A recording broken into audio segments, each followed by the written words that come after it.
વેકેશનમાં મામાના ઘરે આવી ગયા છે. આજે રાજસ્થાનની સ્પેશિયલ દાલ બાટી. આ છે મીનાબેન, અમારા સાસુના મિત્ર છે અને તેઓ આજે અમારા ઘરે બનાવવા આવ્યા છે. તો તમે કઈ રીતે બનાવો છો?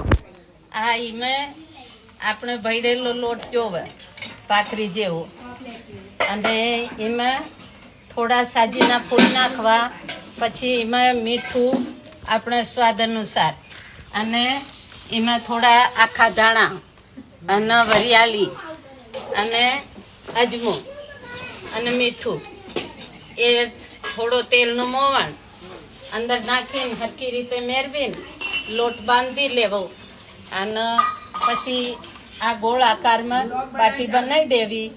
અને એના પછી આપણે આ બાટીનું કુકર આવે એમાં બાટી આ કુકર છે, એના ઉપર શેકવા મૂકી છે બાટી. અને આ શું કરો છો? આ બાટી ઘીમાં આપણે ચોપડી દઈએ છીએ.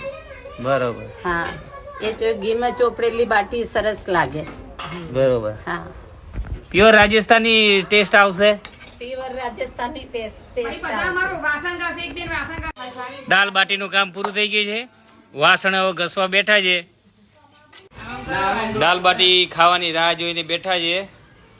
ટેસ્ટ કરીને બતાવી. હવે શું કરી રહ્યા છે? આ દાલ બનાવવા માટે ચટણી બનાવીએ છીએ.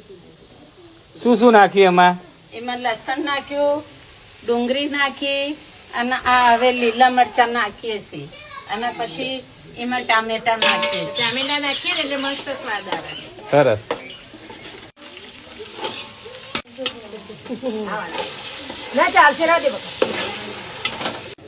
આ ચટણી વગર દાલ બાટીનો ટેસ્ટ અધૂરો છે. આમાં ચટણી એડ કરીશું અને પછી એને મિક્સ કરીશું.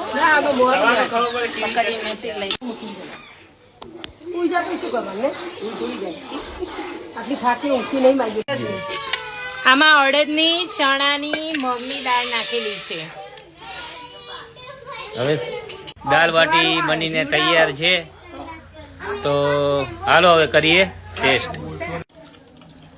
કેવી બની? જોરદાર બની. કેવી બની છે?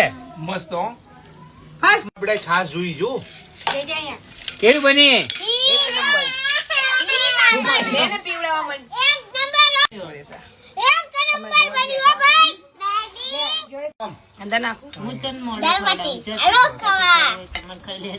રાજસ્થાની ટેસ્ટમાં તો ચોટી ઉભી થઈ ગઈ જો.